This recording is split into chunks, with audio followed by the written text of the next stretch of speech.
Good morning, everyone. My name is Greg, and I'll be hosting our discussion today.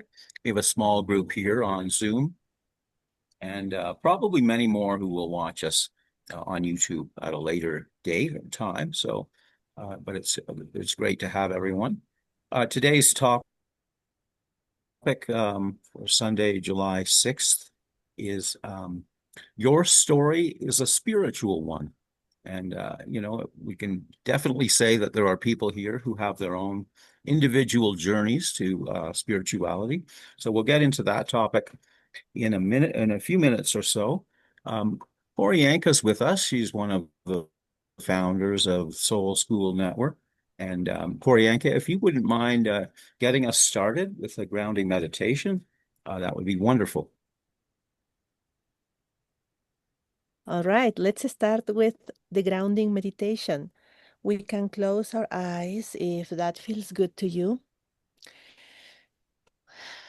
We can take some deep breaths with the intention to go into the heart.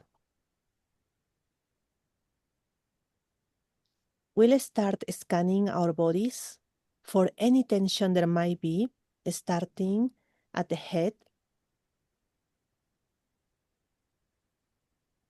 We'll just observe without making any meaning out of whatever we find. We scan the crown of the head first and the back of the head.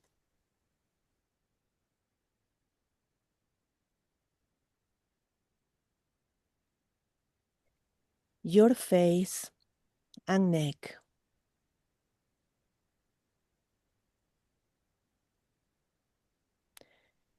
Your shoulders, one arm and then the other, all the way down to your hands.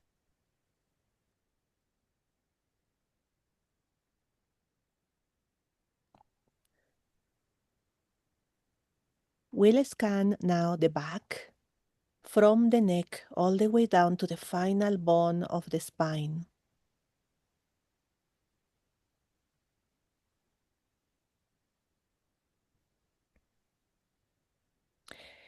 You can focus your attention now on your chest and your abdomen.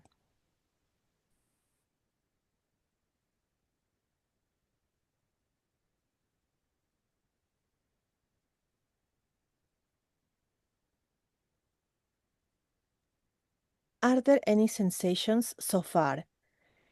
Any muscle tension? Just observe for now. Continue with your right leg and foot, and then your left leg and foot as well. Wherever you found tension, let it go gently by visualizing that it is a white cloud that slides down your body, all the way to your feet, leaving your body through the soles of your feet.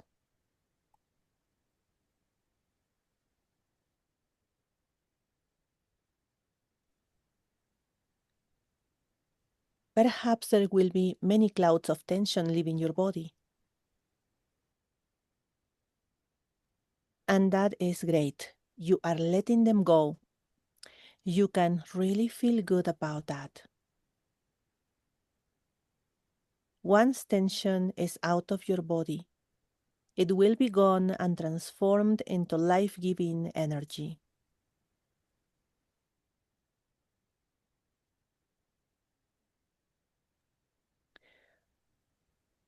Let's take a deep, relaxing breath. In through the nose, out through the mouth. And let it feel good. You can stretch your body and make sure you are comfortable wherever you are. You are a beloved child of the earth, deeply connected to her. Notice how your feet are planted on the ground, either physically or energetically at all times. Feeling the earth with the soles of your feet. Feel how your energy grows and extends itself from the soles of your feet towards Mother Earth. You are growing energetic roots that go into the moist, rich soil under your feet, uniting you with the Mother, receiving nourishment and love from her. The more your roots extend and go deeper and deeper into the earth, the more you feel deeply grounded and held in love by Mother Earth. Stay present in this moment.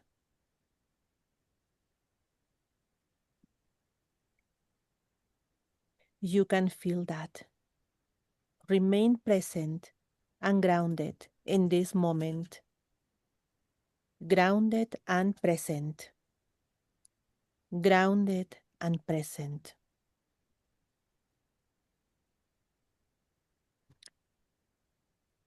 You can gently go back to your breath. In through the nose, out through the mouth.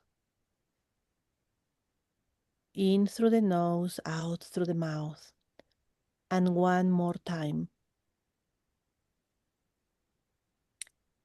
Now you can slowly open your eyes when it feels good to you and move your body slowly as you come back.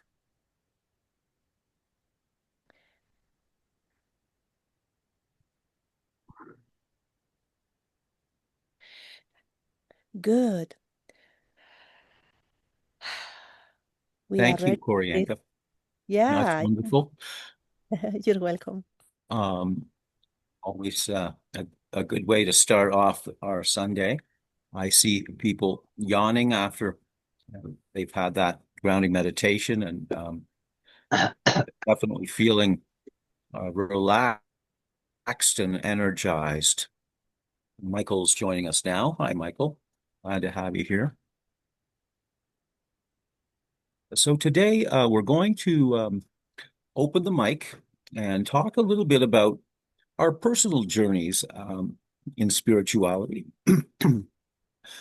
As Koryanka uh, shared, everyone is growing a spiritual root.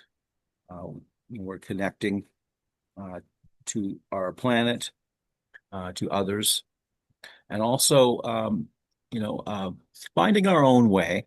And a lot of the people that join us each week here on the Soul School Network have interesting different stories about how they came into a spiritual journey or an awareness. And so today we're going to talk about your spiritual journey, where it began, um, and perhaps what drew you into having this experience and why it's important to you. So let's open the mic now. And who would like to begin? Share a little bit about where it began for you. It's always hard to get the first person going, but Vinaya, you're in Pisac today in Peru, and you're freezing cold, but with a warm heart, what would you like to share? How I started my journey and why. It was Germany, 1976, somewhere in that neighborhood, where suddenly I had this intuition like, you have to go to India. You have to find out what is more to life than meets the eye. So I actually took the courage and went overland to India, trying to find something I had no clue what I'm looking for, which was really funny, but I knew I had to go to India. Meeting several masters or so-called masters didn't really give me anything, so to speak, until I met one master where I could, from the feeling and the experience, I knew, all right, this guy is the real deal and he found something worthwhile living for. So then I started my journey inwards, getting rid of programs like you have to be a good German and do the right thing, and really understanding that life is different than what we are taught life is supposed to be, at least in my book. And yeah, so bit by bit, I became more aware of myself by actually checking off things I'm not. Like I'm not a countryman, or I'm not anything what we think we are, body, mind, and became more and more aware of myself. And stepping into that power was the most amazing thing, or is the most amazing thing I ever experienced in my life. And I can only now share with everybody how to get there, having had like 50 years of traveling around the world experience, meeting different cultures, and really becoming aware that, yes, there is more to life than meets the eye. And I am fortunate that I could be able to step into that reality and into my power and having a wonderful, exciting, amazing life. That's in brief. I could talk for days about that, but that's a brief story. That's it's so interesting that you were called to India. Was there a teaching or a teacher that you had that really resonated with you and got you sort of motivated to to push forward with this for so many years? Yes, this name is Osho. He was a very famous master in India. And he really, well, the major thing was really meeting this person and feeling and seeing, yes, there's more to life. And then going on the search for myself through different groups and meditation exercises. And he basically just opened my eyes, where, like when I said I went to India to find out something without any clue what that's supposed to be. Meeting this master was really, yes, there is more. And we all can step into that beingness. We all can step into the moment, every moment, and be in meditation no matter what's going on around us. So suddenly the life turns into no problems, no worries, nothing is wrong. It's just an amazing adventure. And the techniques I got from him were amazing, because when we do meditations, that's one major thing I understood and changed my life. When we are doing meditation, we are not meditating. Being in meditation means that there's an absolute stillness and one just flows with what's going on and is constantly aware of the present. Becoming the watcher was the major thing I learned from him, where we just observe our body, our mind, our emotions. And by observing, we are separate. We are not identified anymore. And that gave me freedom, because then suddenly, no matter what's happening, I have nothing to do with it. I'm just sitting somewhere in the back seat and observing and watching. And there is this experience, like if I have pain in my body, it's still painful. And it's not that, oh, I am so in pain. No, it's more like there is pain. Okay. Pain doesn't go away, but somewhat I have nothing to do with it anymore. I'm separate. I'm not identified. And that gave me my freedom, so to speak. I hope that answered your question. Yes. Yeah, I like that idea that it's almost a freeing thing when you let go of well, who you are really, what the past brought to you and what the future is going to hold for you. Would you say that you are um, midway in your journey? It's this, you're in Peru now. How did it, how did you sort of push your way across the world, and what called you? That is changing every moment. Nothing pushed me. It was always, I am in a space, Ecuador, America, Australia, all these places I visited. And I feel at home because I'm everywhere at home because I'm at home in myself. And that I will bring everywhere. And then suddenly there is an intuition, a knowing, a sign done somewhere else. And then usually I just have to wait for a bit to see where that somewhere else is because I could go everywhere, but do I need to go somewhere? Yes, this place is done. Okay, let's see what existence tells me or what the signs are where I'm going to be next. And then I just flow with that. Sometimes I'm somewhere like I was one time in Germany in the summertime. I knew I'm not going to go be there in the winter, but I had no clue where to go. So I was just cruising around and I was at a gathering, and then suddenly this friend shows up who lives in Hawaii and he goes, "What are you doing in the wintertime?" I don't know. How come to Hawaii? Boom, sign is there. So I went to Hawaii, stayed there for a few years until that was done. So it was always flowing. It was never really, I never needed to push myself. And I have this blessing that I really have no goal. I never really had a dream except finding out the thing.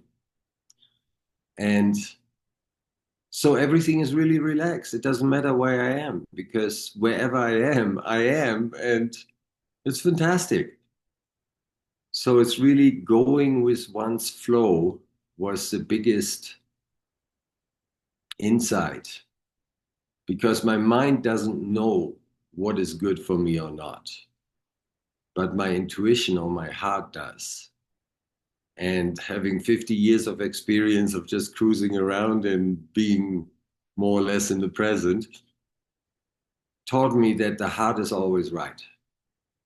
And whenever I went against that, something happened which was not necessarily pleasant. Had an accident, was really in a wrong place at the wrong time, so to speak. And following my heart, the signs, my intuition, wow, no problems. Because also I have no desire to get somewhere, to be someone. It doesn't matter to me. I'm just experiencing this amazing adventure of having a body and being on planet Earth. As crazy as it is, but that's part of the adventure. Yes, and what an adventure it has been for you. Really, even though you weren't told, I have to go here, here, and here, you've been in so many places and probably met so many others on the journey. Um, let's thank you so much for that, Vinaya. That's great to learn more about your story. Let's sh see if anyone else wants to share maybe where their journey began, or what was it um, that prompted them to begin that. Michael, I've heard a bit about your story and where it began, but it'd be great to share that with the group if you wouldn't mind. Sure. Thank you very much. Thank you very much for that, Vinya. It's inspiring. And inspiration, the word inspiration is in spirit. And in essence, what this discussion was about, or is about, is that our life is a spiritual journey. And I can attest to that through my own existence, how my life has unfolded into and confirms that it's a spiritual journey. I was raised Roman Catholic, and in grade 8, I got a 95 in catechism. And the teacher, my mother, everyone, you have to be a priest. You need to be a priest. And so I went along with it, and I signed up for then what was called a minor seminary. It was a seminary for youth. And I actually had to, on my application form, suggest that priesthood was my vocation. So for grade 9, 10, and 11, I was buying what they were saying. But by grade 11, I began to tune out. And as you emphasized in your opening, intuition told me that what I was listening to was not correct. And what I was involved in was not correct. And so I was basically asked to leave the seminary because I was told that I gave looks and they knew what I meant. So I ended my priestly career on a bad note. And being 16, 17 years of age at the time, and having been in a seminary for 3 years, I went a little bonkers. High school to me was a party time. I was really good at chasing girls and skipping school. That's what I majored in. And as a result, I completely flunked right the heck out of school.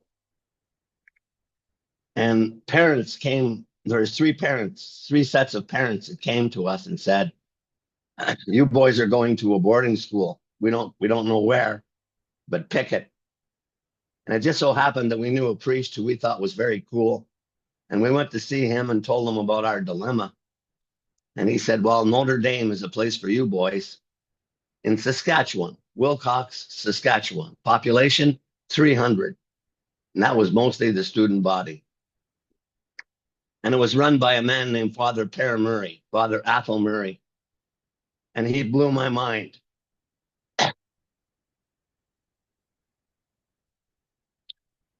He opened up for me the idea of being a seeker, despite the fact that he was a Catholic priest. He was well versed in all other religions. He admired all other religions. And what was most amazing about it all was that on the walls of where we ate were pictures. And the pictures were actually paintings by an artist named Grand Maison. And each painting was the face of a Cree native. And the whole dining hall was encircled by these paintings, which was a precursor of what was to come later on in my life on the Red Road with the Indigenous people. But again, when I was at Notre Dame, I majored in partying and drinking beer, and I was really good at it. But my intuition told me that there was much to learn from this man named Father Murray. And I was enraptured, in fact, in his philosophy classes by the stories that he told, by the way he carried himself, and by the way he respected Hinduism, Buddhism, all of the other religions. And it made me wonder. That's what it did. It made me wonder. And I left that place, ended up in law school. And law school, of course, takes up all of your time. And there was no really movement within me. I practiced law from 74 to 76 in Ottawa. And then there was a move to Calgary, Alberta. Calgary Stampede is on right now. So it's appropriate that I touch on what happened to me in Calgary. 1976 to 1982, lived in Calgary, practiced law, but I became extremely interested in meditation. And I wandered into a spiritual bookstore, and the book literally fell off the shelf into my hand, and it was Alice Bailey books on esotericism, esoteric healing, esoteric psychology, treatise on cosmic fire. There's at least 40 titles, goes on and on and on. And it got me, it captured me. And I became a student of Helena Blavatsky, Alice Bailey, which led me to all sorts of teachers, esoteric teachers. And I consumed it. I just consumed it. Shift back to Ottawa in 1982. And for, I'm going to say another 10 years, I did this all on my own. I was married at the time. The person I was married to was not at all interested in what I was talking about. So I was isolated. I was totally on my own in this journey. Circumstances, we call them circumstances. Sometimes we call them coincidences. Sometimes we call them, oh, how did that happen? And it's all because what the Hindus say, you're not the doer. You are not the doer. You are the recipient. You are the vehicle. You are the vessel for the light. And so I was being nudged towards something completely different. And by 1993, I was out of that marriage. And before too long, it wasn't very long, I met my soulmate. I met the person who I've been with now for 32 years, Susan Hagar. And it was instantaneous. I knew when I met Susan, I knew right away. She knew what I knew, but she didn't know. She had inside of her all of the knowledge, all of the same goals, but she hadn't expressed them. And within no time at all, there was an expression between the two of us of a shared goal of spirituality. Meditation became an important thing for us. And almost immediately,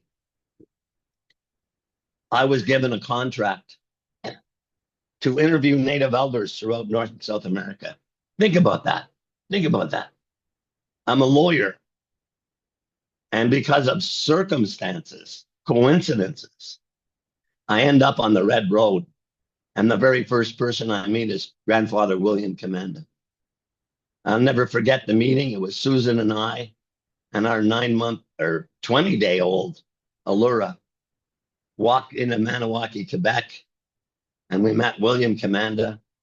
And that laid out a 16-year path of us working with Grandfather William Commanda on the Red Road. And I became essentially inured and completely immersed in the spirituality of the Red Race. Incorporated Elders Without Borders and continued the practice of law with an emphasis on Indigenous law, with an emphasis on the oppressed, with an emphasis on those who had basically been genocided for so long. What an incredible journey for Susan and I, and Allura, because she soaked it up like a sponge. We were on tour all over the place doing ceremony.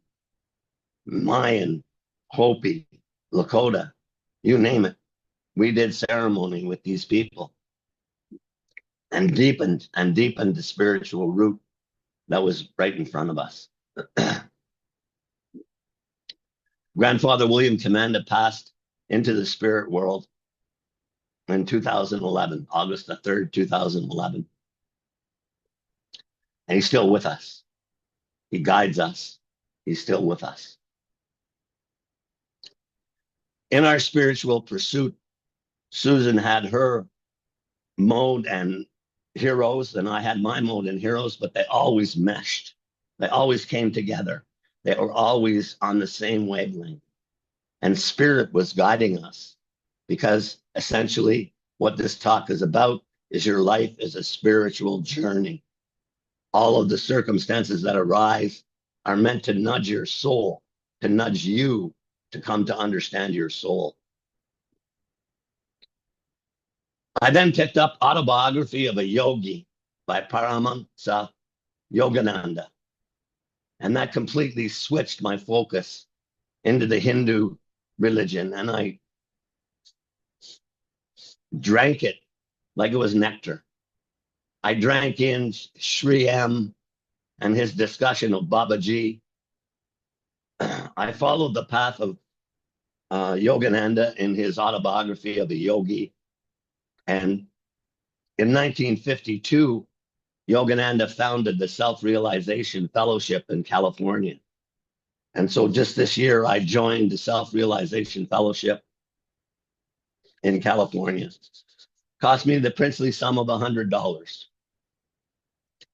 And I get monthly teachings from Yogananda, who is tied to Babaji. And Babaji is said to be an eternal being who comes in and comes out, goes in and goes out, in embodiments to assist humanity in their journey. Everything that happens to us is intended to deepen your spiritual journey.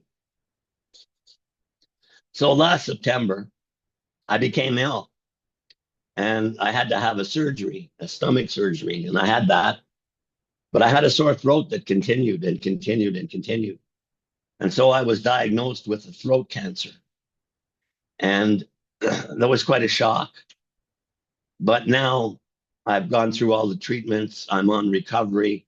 As you can see, I'm doing way better than I was when you saw me a couple of times when I was very sick. And that's because of my guardian angel, Susan, that I've been so healthy, that I've gone through this. But both of us, in discussing it, realize that it was a nudge, from spirit, that spirit was pushing us towards something. Susan has been a nurse all her life and runs her own business in nursing. I've been a lawyer all my life and continue to practice law. But the both of us realize that there's something that we need to do. And that's why we started this Soul School Network. We started it on the basis that we need to devote time to sharing with others what it is that we learned on the road of life. And for us, for Susan and I, it's always been spiritually informed. We always know that there's a spiritual answer to any question that we have. Yogananda and Self-Realization Fellowship talk about yoga and the true meaning of yoga, which is union with the soul. And we've always been guided. That mantra of unification went directly to my illness. Let pain bring due reward of light and love. And that's what I went through personally. I went through observing. There was a time that I could not speak. 3 months, I couldn't speak. All I could do was listen. What an experience that is. Think about it for a moment. 3 months of not talking, but listening and being in pain.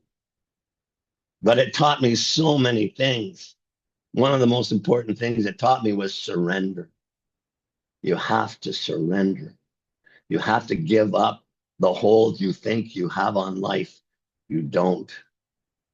It's a spiritual journey. And the guides that you have, everyone here has guides.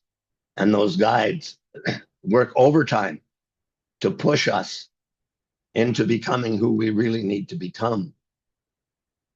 Yoga is union with the soul. Again, the mantra of unification.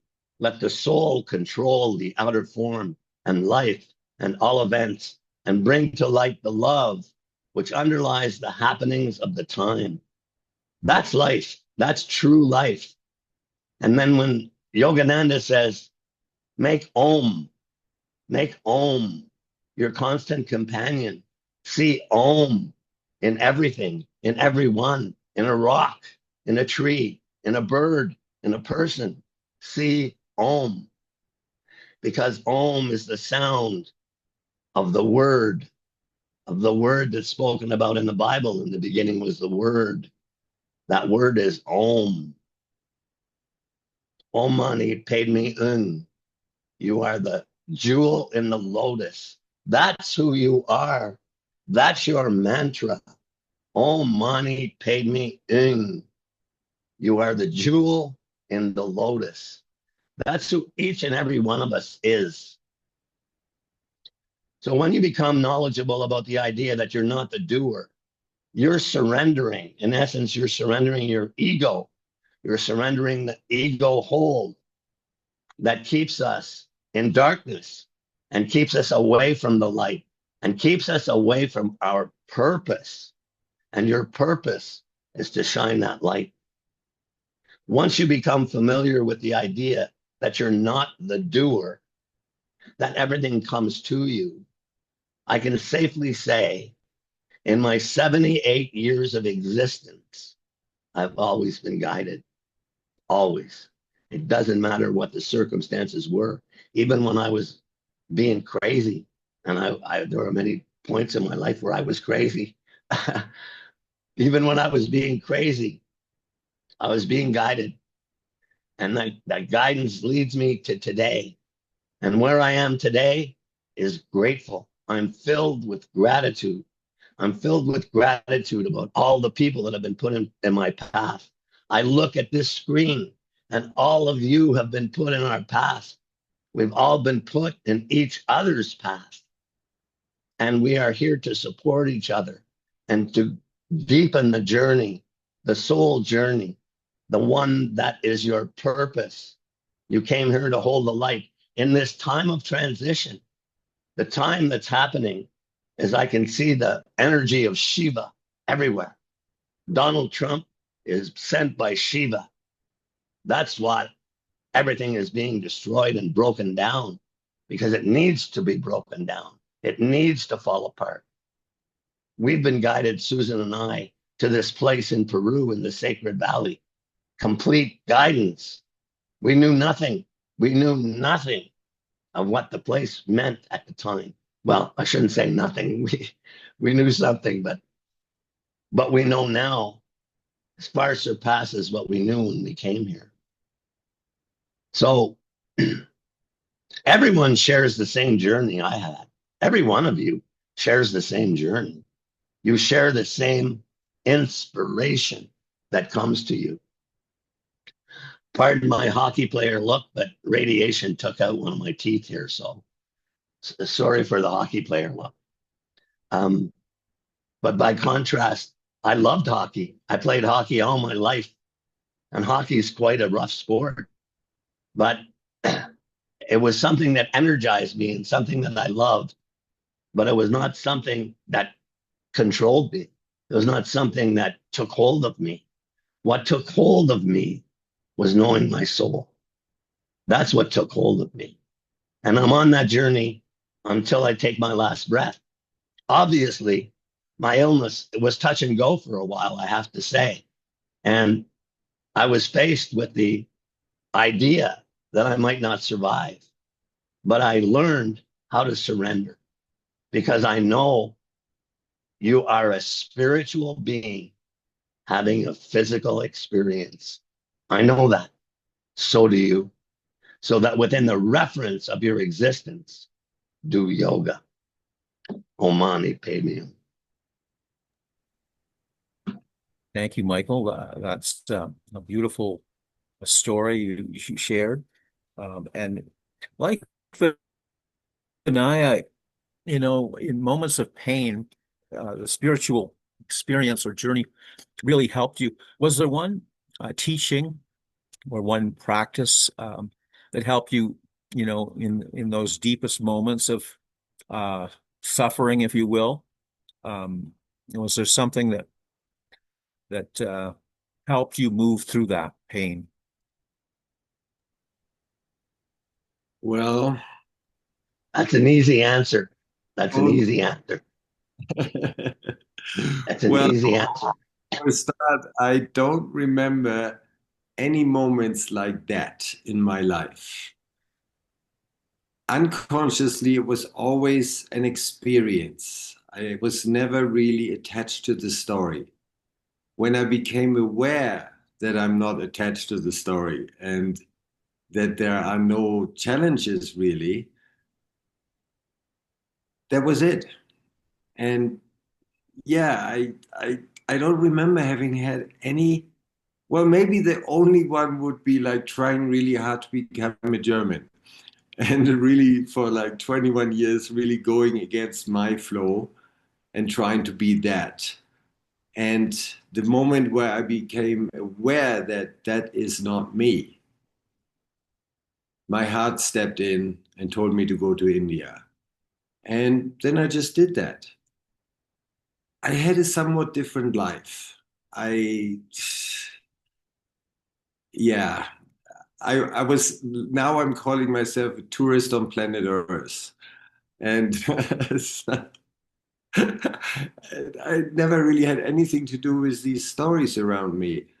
I could not understand them when I was younger, but somewhat I was like, what are you thinking? What are you doing? Life is fantastic. It's amazing. It's an adventure. The moment I became more aware of that, I was not aware about having had a beautiful life and not having any problems and just enjoying it. That brought everything back, or not back, brought everything higher in the amount of gratefulness and celebration I have. And that's not your question, but maybe I would like to say something about the spiritual journey. What I understood and experienced is that the moment I dropped to become somebody, become enlightened, become a soul, become this, become that, and just were in the present, I was already there. There is no journey to be done except being here and now, at least for me, because that's a trait. When I step into this now, everything is perfect. There's nothing wrong. This is an amazing adventure. Wow. So suddenly I learned that I was always having had the right intuition that there's nowhere to get. There's nothing to become or nobody to become. Just be here. Boom. And then suddenly I'm there. Yeah. Okay. Amazing. I can answer your question, Greg. Sure. It's an easy answer. It was Baba G. Baba G was with me every step of the way. And I had learned a mantra from the readings on Baba G. The mantra was Om Namah Shivaya. Om Namah Shivaya. So that when I went into the radiation treatment and I had to have this mask put on my face, and it was there was really no pain attached to it. It was just uncomfortable. It was just an uncomfortable experience. But there in the waiting room was Susan and my son Sam repeating Om Namah Shivaya, Om Namah Shivaya.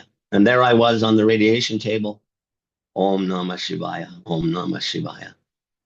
All the way through was the mantra of Om Namah Shivaya. And I was present with my guides. I was present with the spirit of Babaji. and it was in me.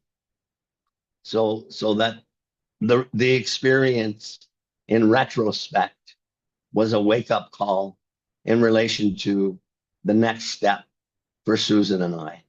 And the next step is to deepen the sharing of spirituality. And how we're going to bring that about is yet to be seen, but that will be guided. We will be guided. And so, yes, Om Namah Shivaya. Om Namah Shivaya. Okay, wow, so powerful, a powerful mantra, if you will. We should really hear from Susan, your life partner, and if you're there, Sue, um, you know, as Michael pointed out, you have very different paths, but they move along to in the same direction. What would you say your story is, and where it began? Thank you. So many thoughts have come up listening this morning, and I guess just, what I'd like to share is, in the title, your story is a spiritual one. I think it's just at some point or another you see it that way. It always was, is, and will be because of the journey of the soul. And, we give up the physical body, and we journey on. And so it's a spiritual journey. It's a spiritual story. And I look back on my life and I understand what I would call the curriculum. I see it all as curriculum, and I think we all have the same curriculum in certain ways. It might just have a bit of a different cover story, and then I think we have our curriculum that's more karmic related. And so I look back at the home I was born into and the difficulties there and what the teaching was for me, and then other losses and experiences throughout my life and romantic relationships and everything, and how it's all unfolded. And I see the curriculum of every little piece of it adding up to this exact moment and this new chapter that Michael and I are embarking upon that we're really excited about, and it's taking shape and form.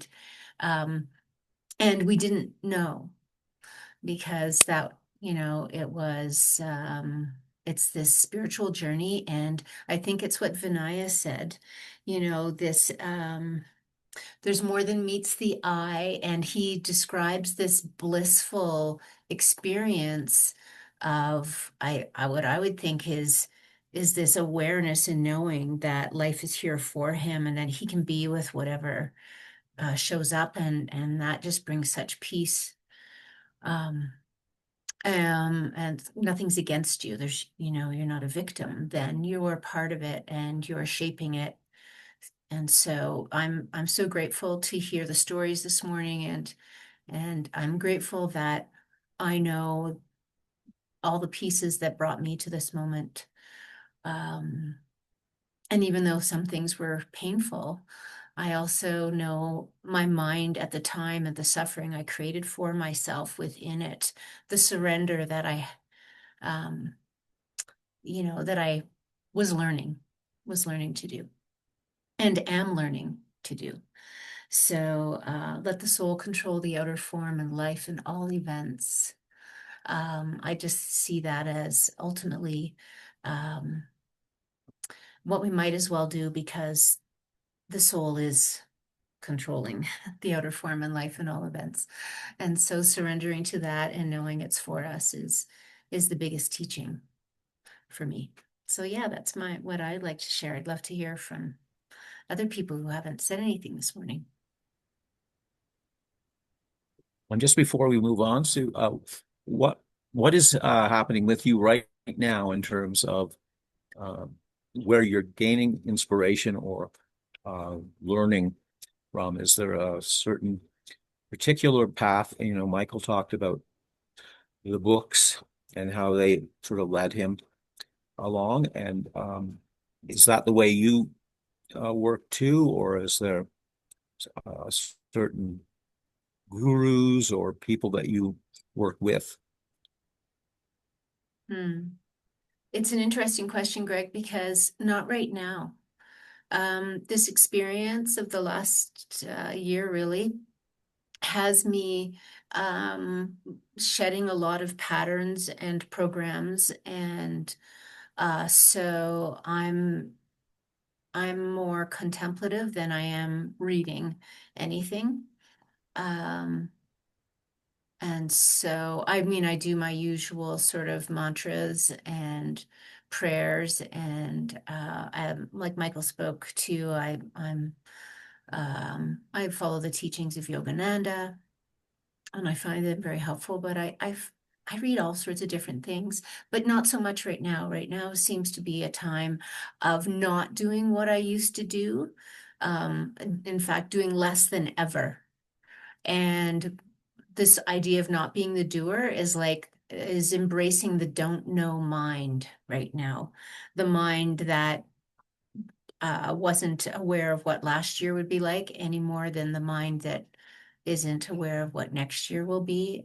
This very more present, available, open, surrendered, and excited. So that isn't, any particular one teaching. It's more just sitting with all of it now. Right. But for both of you, meditation is a big piece of that work.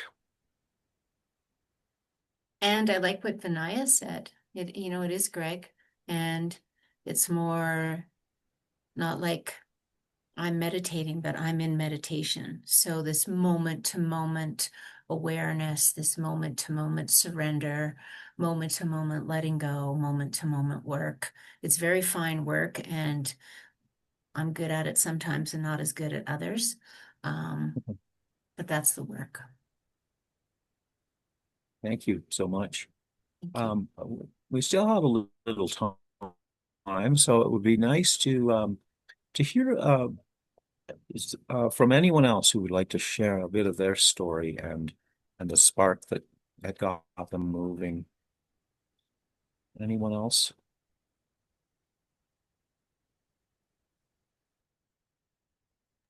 I guess I could say something. I wasn't like I grew up in a religious household, was a Christian household, and I had to go to church and stuff like that when I was young, and I wasn't really into it. And but it wasn't overall, it was a pretty positive experience because it was more moderate. It wasn't like anything extreme. Went to a Christian boarding school in high school. It was okay. It was not the greatest, but it was okay. And then my friend actually got me into Wicca when I was a teenager. I mean, it's not like Wicca is bad or anything, but I couldn't handle it properly and I was being stupid about it. And then I kind of just went agnostic for a long time. And it was actually, Michael, I don't know if you remember this interview you did with Reiner. I think it was like back in 2020 or something. You did some kind of spiritual interview with him. And before you talked, there was actually someone else came before you. It was a rabbi or something. And he was, I agreed with him about the COVID stuff, but it was a typical patriarchal religious talking points that he was going on about. And I wasn't very interested and I was about to turn it off. And then Reiner mentioned a Canadian coming on and I'm like, okay, I'm going to see what the Canadian has to say. And so then you started talking about this native spirituality, and that resonated with me a lot more than any religion could. And so I actually grew up with Indigenous friends, and they never talked to me about this stuff. They weren't really connected with the roots. And so it was really interesting to hear about it. And it actually started a curiosity, I guess, into spirituality. And I started looking into spiritual groups like on these meetup sites, like that was Eckankar where I met John. And then there was some other groups that I joined. And that's actually started my spiritual journey, because before then it was more like that it had to be religious, like, but now I see that it doesn't have to be that way. And it's a lot more it's a lot more who I am. The way the things that the indigenous people talk about, and their prophecies are a lot more natural. Like they're not being made to happen like the biblical ones are. They are actually like they're not scripted. They're actually naturally occurring, such as the white buffalo calf one. Like that happened at least twice now that I know about, at least. And also the one that Corey was talking about with the 7 fires. So it's a lot more true. That's what I believe, at least. Right. And you've been with Soul School Network from the very beginning. I don't know how, but you obviously Michael's words resonated with you. And do you find sort of the exploration that we do here and in other the ways that you do it otherwise are fulfilling you in some ways? But yes, it's brought me on. I guess I don't know, it fills in the blanks in certain areas of my life. And how I found it was through Koryanka's newsletter. That's how I found Okay. Soul School Network. And it was because of an interview that Michael and Reiner did with Koryanka that I found her. So it all came together. You're connected to everyone here. Yeah. That's fabulous. Would anyone else like to give us a little taste of what brought them into a path?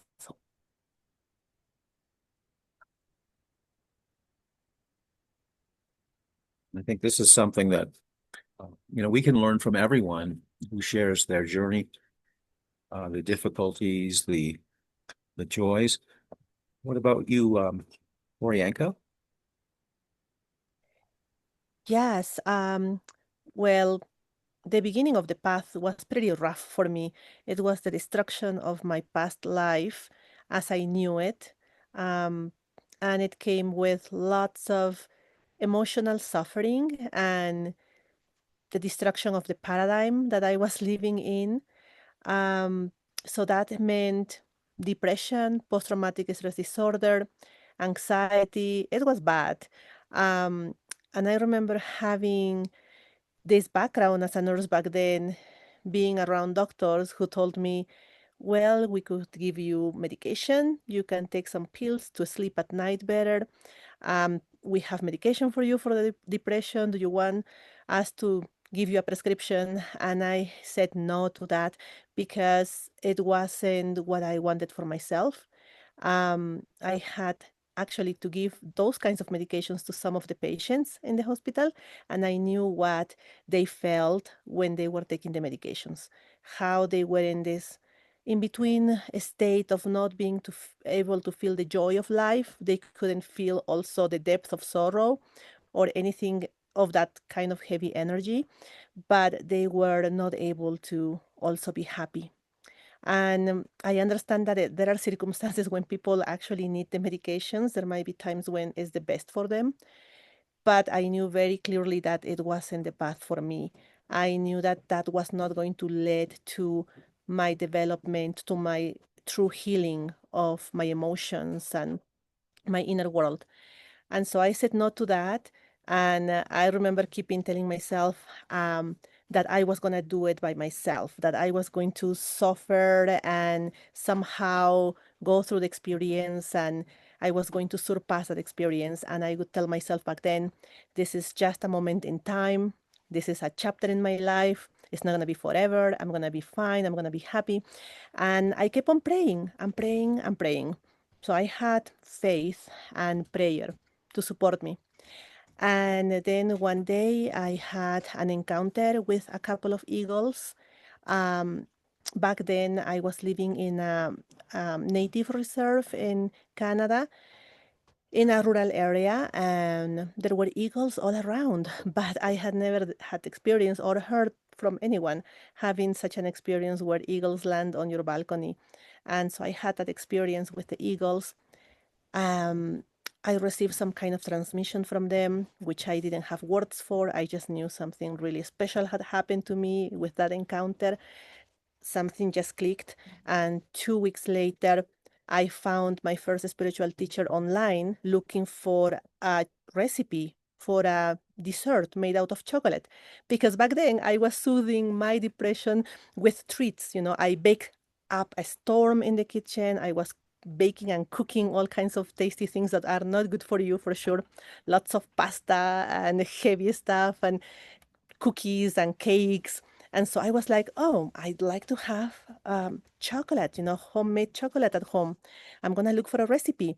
And I found what back then was called High Priestess Training, together with a chocolate recipe on the website of this spiritual teacher, whose roots are Native American. And then the rest just unfolded from there. I had some other spiritual teachers and people who helped me along the way to learn a new way of being in this life and to look back at my past life and understand myself and why I made the mistakes I made, well, seemingly mistakes, how I got to that point where I was back then in depression and all that. And then my teachers, they were more than one, and independently, each one told me at some point, you need to go back to Peru to heal with your own medicine. There is powerful medicine in Peru. And I really listened, and I decided that I was going to follow their advice. There was a reason why I was being told this time and time again. So I came back to Peru for my own healing. Back then, my life had shifted and was improving. I was definitely moving on the path of healing and reuniting with my true essence. So I came to Peru for the first Incan ceremonies, where I found for the first time bliss and a deep connection with Mother Earth, and this reunion with the spirits of the Incan people, with the spirit guides of nature. And that was something that just catalyzed this desire to step into the Incan lineage, which now I understand it was a remembrance of something I already was, something I already was a part of, and it had been always part of my life mission to be a healer. And the connection with the Incan lineage was very, very deep. I just didn't know that at that point. That's where the calling was coming from. And I stepped into that path, with further healing and then spiritual teachings I received and initiations, initiatory ceremonies. Then I was put on the path of the Incan priestess and medicine woman. And that's what I do, and a big part, a huge part of who I am, because there is no separation in life for me between my life mission and my private life, or anything. All of the aspects of my life are united in being this divine essence, the divine made manifest, and on a mission on earth to shine the light through who I am and the work that I do and everything that I am part of. Well, it's interesting that you left Peru and then you were sent right back here by your spiritual guides. Yes, Uh, definitely. yeah. Do you get is it a gift for you doing teaching with people? Is that where you gain a lot of your own sort of growing and insight? At the beginning of the journey, when I knew nothing but my past life and the pain and sorrow that had led to, I really needed to hear from other people. I didn't have any other sources of information. I just knew that if I had gotten myself to such a place in my life where I was really so miserable, then there had to be a reason. There was another way to live my life. And so through the teachings at the beginning of the journey, I understood I had been coming from my head all along. I had not been listening to the voice of my soul at all. I was disconnected from my soul. I just followed advice from good people who wanted the best for me. I just did whatever society taught me to do. And I was just being a reflection of those choices I had made. Because then my soul was like, no, this is not the path. And there was so much suffering from that. And then letting go of all of the old ways. Well, I knew there must be a better way. So that's what I started to learn at the beginning. But later, with the just the healing started to happen, and I started to tune in and listen to the voice of my own soul, and the connection with not only myself but Mother Earth and the spirit guides started to happen with God and the divine. So what happens at that point is that now I start to tune in for everything, and I communicate with the spirit guides ceremonially, and I am always in that conversation. So it's always having the divine, whether it is through my own soul or the spirit guides, um, lead me and show me the way. And I am to listen and to pay attention, to have faith and follow that path of the light, because that will never fail me, whereas my own ego or whatever other people think could not be possibly for me, might not be the best for the journey. Thank you so much. I can almost see what with what Michelle was saying, how, she may end up finding a similar path in terms of um, sharing the insight and also learning and healing with others. So, yeah, it's wonderful to hear your story. Um, I think we've come to the end of our time here today. So I want to thank everyone, particularly Benaya, Michael, Susan, Michelle, uh, who shared, and Koryanka, of course, who shared their personal journeys. I think in the future we'll be able to hear more from others in this regard. So thank you all. Um, let's wrap things up here with the mantra of unification. Michael, would you like to do it today? Is your voice holding up? Yes, it is. Thank you. I will. I am. The mantra of unification. The sons and daughters of men and women are one, and I am one with them. I seek to love, not hate. I seek to heal. I'm sorry. Susan, please take over. I seek to serve and not exact due service. I seek to heal, not hurt. Let pain bring due reward of light and love. Let the soul control the outer form and life and all events, and bring to light the love which underlies the happenings of the time. Let vision come and insight. Let the future stand revealed. Let inner union demonstrate and outer cleavages be gone. Let love prevail. Let all humanity love. Miigwech. Namaste. Miigwech. Amen. All money paid me. Thank you, Michael and Susan. A good example of teamwork there. And, Koryanka has her partner, Peter, and I can see in so many ways how he supports her journey and vice versa. So maybe one day down the road, we can talk about that kind of support. Thank you, everyone. We're back on July the 20th. Sue, do you have a little bit of insight on who is coming up? Well, no, I'll just tell you his name is James, and we'll put out the information next week. It's going to be a great conversation. I hope you can join us. Wonderful. Thank you, everyone. We'll see you next time. Much love. Thank you.